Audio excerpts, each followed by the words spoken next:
Hi అండి, నమస్తే. ఎలా ఉన్నారు మీరు? బాగున్నారా? నేనైతే చాలా బాగున్నాను. ఈ రోజు మన రెసిపీ వచ్చేసి tasty and yummy sweet recipe carrot halwa. అది ఎలా చేయాలి ఇప్పుడు మనం తెలుసుకుందాం. ఈ క్యారెట్ హల్వాకి మనకు కావాల్సింది, నేను ఇక్కడ వచ్చేసి 1 కేజీ క్యారెట్లు తీసుకున్నాను. అండ్ అలాగే వాటికి ఏమేం కావాలో చెప్తాను ఇప్పుడు. ఇవి వచ్చేసి ఒక 100 గ్రామ్స్ పచ్చికోవా తీసుకోండి, షుగర్ లేనివి. అండ్ అలాగే ఒక 100 గ్రాములు షుగర్ తీసుకోండి. స్వీట్ ఎక్కువ తినాలి అంటే ఇంకొంచెం యాడ్ చేసుకోండి. అండ్ అలాగే ఈ హల్వాకి ఒక 1/2 లీటర్ పచ్చిపాలు తీసుకోండి. మీగడ ఉన్నది ఇంకా టేస్ట్ చాలా బాగుండిద్ది. అండ్ అలాగే ఒక 50 గ్రామ్స్ వచ్చేసి క్యాష్యూ కట్ చేసుకోండి. అండ్ అలాగే 50 గ్రామ్స్ బాదం పలుకులు. ఇవి ఫైనల్ గా మనకి మంచి స్మెల్ రావడానికి యాలకులు రెడీ చేసుకుని పెట్టుకోండి. ఇప్పుడు మనం ఈ క్యారెట్ హల్వాకి క్యారెట్లు తురుముకోవాలి కదా. ఇప్పుడు మనం వీటిని తురిమేసుకుందాం. మనం ఈ క్యారెట్ హల్వాకి కావాల్సిన రబడీని తయారు చేసుకుందాం. రబడీ అంటే ఏంటో కాదండి, పాలు ఉంటాయి కదా, వాటిని మనం చక్కగా ఒక 20 to 30 మినిట్స్ మరగ్గాసుకుంటే మనకు క్రీమీ టెక్స్చర్ తయారవుతుంది. అదే రబడీ అంటే. చాలా మంది క్యారెట్ తో పాటు పాలను కలిపేసి కాసేస్తారు, దట్టు హల్వా ట్రై చేస్తారు. అలా కాదు, ఒక్కసారి ఇలా ట్రై చేయండి. పాలు వేరుగా రబడీ ట్రై చేసి అది వచ్చిన తర్వాత క్యారెట్ హల్వాని మిక్స్ చేయండి, అండ్ టేస్ట్ చాలా బాగుంది. ఇప్పుడు మనం రబడీ ఎలా ట్రై చేయాలో చూద్దాం. ముందుగా వచ్చేసి గ్యాస్ ఆన్ చేసుకోండి. ఈ పాలు మరగ్గాసుకోవడానికి కొంచెం అడుగు మందంగా ఉన్న కడాయిని తీసుకోండి. నేనైతే తీసుకున్నాను, మీరు కూడా మీ దగ్గర ఏది అవైలబుల్ ఉందో అది తీసుకోండి. అండ్ మనం తీసుకున్న పాలు ఇలా ప్యాన్లోకి యాడ్ చేసుకోండి. గిన్నె కొంచెం బాగా వేడైందని మీకు అనిపిస్తే ఫస్ట్ వచ్చి కొంచెం వాటర్ యాడ్ చేసుకోండి, లేదంటే ఒక్కసారి పాలు మాడిపోతాయి. చక్కగా పాలు ఇలా యాడ్ చేసుకుని కలుపుతూ తిప్పుకుంటే మనకి కావాల్సిన క్రీమీ టెక్స్చర్లో ఉన్న రబడి తయారవుతుంది. ఈ పాలు మనం మరిగే లోపల క్యారెట్ని చక్కగా తురుముకుందాం.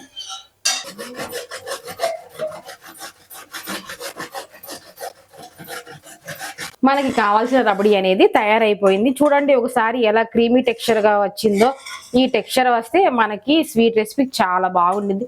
చాలా మంది పాలతో కలిపేసి క్యారెట్ ని ఉడికిచ్చి హల్వా చేస్తారు, బట్ అది టేస్ట్ అంత బాగోదు. ఒక్కసారి పాలు ఇలా వేరేగా కాచి రబడీని తయారు చేసుకుని హల్వా ట్రై చేయండి, చాలా బాగుండిద్ది. ఇప్పుడు చిన్న ట్రిక్ ఒకటి చెప్తాను నేను మీకు. ఈ రబడీ ఉంది కదా, దీనిలో మనం ముందుగా తీసుకున్న పచ్చికోవా ఉంది కదా షుగర్లెస్ది, అది కొంచెం యాడ్ చేసుకోండి. టేస్ట్ ఇంకా చాలా బాగుండిద్ది. ఫైనల్ ఉండాలి, మనం లాస్ట్ లో యాడ్ చేసుకుందాము. చూడండి ఎలా క్రీమీ టెక్స్చర్ గా వచ్చిందో. ఇలా రావాలి రబడీకి, చాలా బాగుండిద్ది. పలుకుగా, క్రీమీగా, టేస్టీగా, స్వీట్గా చాలా బాగుండిద్ది. ఒకసారి ట్రై చేయండి ఇలాగా. ఇంకా మనం ఇది అయిపోయిందండి రబడీ. మన స్టవ్ ఆఫ్ చేసేసుకుని నెక్స్ట్ ప్రాసెస్ స్టార్ట్ చేద్దాం. ఫస్ట్ వచ్చేసి మనం క్యారెట్ ఫ్రై చేసుకోవాలి కదా, అందుకు కొంచెం కడాయి మందంగా ఉన్న ప్యాన్ని తీసుకోండి. అందులో వచ్చేసి 2 to 3 table spoon ghee add చేసుకోండి. అండ్ ఫైనల్గా మనం తురుముకున్నాం కదా క్యారెట్ని, అవి యాడ్ చేసుకోండి. చక్కగా గీలో ఫ్రై చేసుకుంటే దానిలో ఉన్న తేమ, నీరు అనేది పోయి చక్కగా కుక్ అవుతుంది. మనకి ఈ హల్వాకి చాలా టేస్ట్ వస్తుంది. ఫ్లేమ్ అనేది సిమ్లో ఉంచుకుని ఫ్రై చేసుకోవాలి, అస్సలు మీడియం కానీ హై కానీ పెంచొద్దు. ఈ తురుము అనేది మాడిపోయే ఛాన్స్ ఉంది. సో కొంచెం స్లోగా టైం తీసుకున్నా కానీ ఫ్లేమ్ అనేది సిమ్లో ఉంచుకుని చక్కగా ఫ్రై చేసుకోండి. చక్కగా 15 నిమిషాలకి క్యారెట్ మంచిగా కుక్ అయిపోయి నాకు ఇలా ఫ్రై అయ్యింది. ఈ స్వీట్కి ఈ క్యారెట్ కంటే మనకి ఢిల్లీ క్యారెట్ ఉండేది కదా రెడ్ది, అది ఇంకా బాగుండిద్ది. బట్ నాకు ఇది దొరకలేదు, ఇది ఆరెంజ్ కలర్ దొరికింది. మీకు అది అవైలబుల్ ఉంటే అది ట్రై చేయండి. ఇంక ఇప్పుడు మనం షుగర్ యాడ్ చేసుకుందాం. 1 కేజీ క్యారెట్కి వచ్చేసి 1/2 కేజీ షుగర్ పడుతుంది. ఇంకా స్వీట్ ఎక్కువ తినాలి అనుకున్న వాళ్ళు తినొచ్చు, లేదంటే దీంతోనే సరిపెట్టుకోవచ్చు. చక్కగా షుగర్ యాడ్ చేసుకున్న తర్వాత మొత్తం ఈ హల్వా కలిసేలాగా చక్కగా కలుపుతూ మిక్స్ చేసుకోండి. ఇది కొంచెం తీగ భాగం అయిన తర్వాత మనం మిగిలిన ప్రాసెస్ చూద్దాం. చూడండి షుగర్ చక్కగా మెల్ట్ అవుతుంది. మనకి ఇంకొంచెం టైం తీసుకునిద్ది. కొంచెం తీగం పాకం వచ్చేంత వరకు ఇలా మెల్ట్ చేసుకుంటే నెక్స్ట్ వచ్చి మనం కోవా యాడ్ చేసుకోవచ్చు. స్వీట్ అనేది మీ ఆప్షనల్ అండి, కావాలంటే యాడ్ చేసుకోవచ్చు, లేదంటే ఇంతటితోనే ఆపేయచ్చు. చక్కగా 15 నిమిషాలకి ఈ క్యారెట్ అనేది మనం షుగర్ యాడ్ చేసాం కదా, మెల్ట్ అయ్యి చక్కగా స్వీట్ని ఎన్హాన్స్ చేస్తుంది. ఈ టైంలో మనం ముందుగా రెడీ చేసుకున్నాం కదా రబడీ అనేది, దాన్ని చక్కగా ఈ మిక్చర్లో యాడ్ చేసుకోండి. పాలతో ఈ క్యారెట్ని ఉడికించి చేసేదానికన్నా ఇలా విడిగా రబడీని యాడ్ చేస్తేనే చాలా బాగుండిద్ది టేస్ట్ అనేది. ఒకసారి మీరు ట్రై చేయండి. చక్కగా ఈ రబడీని కూడా ఈ కేసర్లో ఇలా మిక్స్ చేయండి.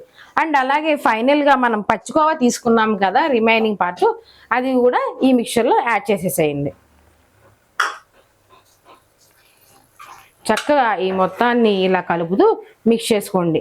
అప్పుడే మనం షుగర్ని యాడ్ చేసాం కదా, అది మొత్తం ఈ పాలకి అండ్ రెబడీకి పట్టి మంచి స్వీట్గా మనకి రెసిపీ అనేది వస్తుంది. నెక్స్ట్ వచ్చేసి ఒక 2 టేబుల్ స్పూన్ గీ యాడ్ చేసుకోండి. మనకు కొంచెం ఈ పాకం అనేది గట్టిగా అయ్యి అడుగు మాడకుండా ఈ గీ అనేది హెల్ప్ అవుతుంది. అండ్ టేస్ట్ కూడా చాలా బాగుండేది. ఒక్కసారి గీ యాడ్ చేయొద్దు, కొంచెం కొంచెంగా యాడ్ చేసుకుంటూ ఇలా మిక్స్ చేసుకోండి.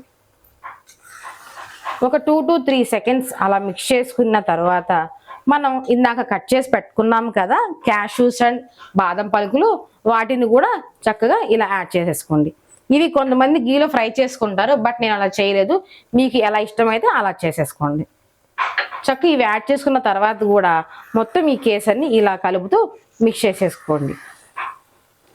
చాలా సింపుల్ అండి ఈ రెసిపీ అనేది. కాకపోతే ఫస్ట్ మనం పాలని మరగ్గాల్చుకుంటే ప్రాసెస్ అంతా చాలా ఈజీగా ఉండిద్ది.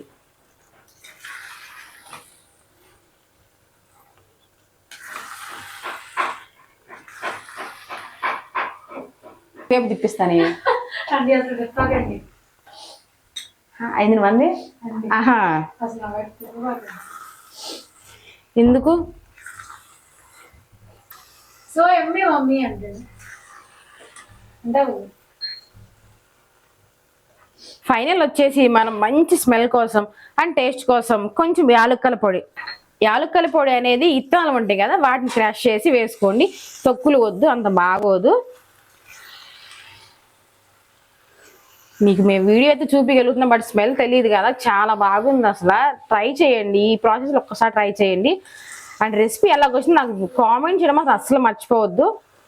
ఇంక ఫైనల్ వచ్చేసి మనం కొంచెం గీని యాడ్ చేసుకుందాం, ఎందుకంటే పాకం బాగా దగ్గరకు వచ్చేసి కొంచెం అడుగంటే ఛాన్స్ ఉండిద్ది. సో జస్ట్ అలా కొంచెం 1 to 2 table spoon ghee add చేసుకుని కొంచెం చల్లారిన తర్వాత సర్వ్ చేసుకుని తింటే ది బెస్ట్ క్యారెట్ హల్వా మీరు ఎంజాయ్ చేస్తారు, నాది గ్యారంటీ. అండ్ అలాగే మీరు సేమ్ ఇలాగే చేసి ఎలాగొచ్చిందో నాకు కామెంట్ చేయండి. ఇంకా ఏమైనా మంచి రెసిపీస్ మీకు కావాలి అంటే అవి కూడా నాకు కామెంట్ చేయండి, నేను ట్రై చేసి మీకు కన్ఫామ్గా రెసిపీ పోస్ట్ చేస్తాను. ఇంక ఇంతేనండి, ఎంతో ఎమ్మీగా టేస్టీగా ఉండే క్యారెట్ హల్వా రెడీ అయిపోయింది. ఇంకా చాలు, మనం గ్యాస్ అనేది ఆఫ్ చేసేసుకుందాం. ఇంక ఫైనల్గా ఒక 2 to 3 మినిట్స్ అలా చల్లారిన తర్వాత మీరు మీ ఫ్యామిలీతో సర్వ్ చేసుకుని టేస్ట్ ఎలాగుందో నాకు కామెంట్ చేయడం అస్సలు మర్చిపోవద్దు. ఇది వాయిస్ అవ్వచ్చు.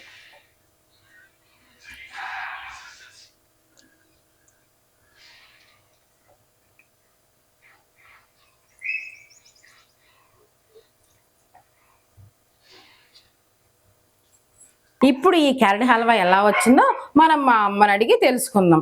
అంటే స్వీట్ అవన్నీ సరిపోలేదో తెలుసుకుందాం. నేనే చేసి దీన్ని బాగుందంటే ఏం బాగుంది చెప్పండి, అందుకని మా అమ్మ ఆప్షన్ తీసుకుందాం. సరేనా మాదా? క్యారెట్ హల్వా టేస్ట్ చేసి చెప్పు. కాలిద్ది కొంచెం మెల్లిగా తిని.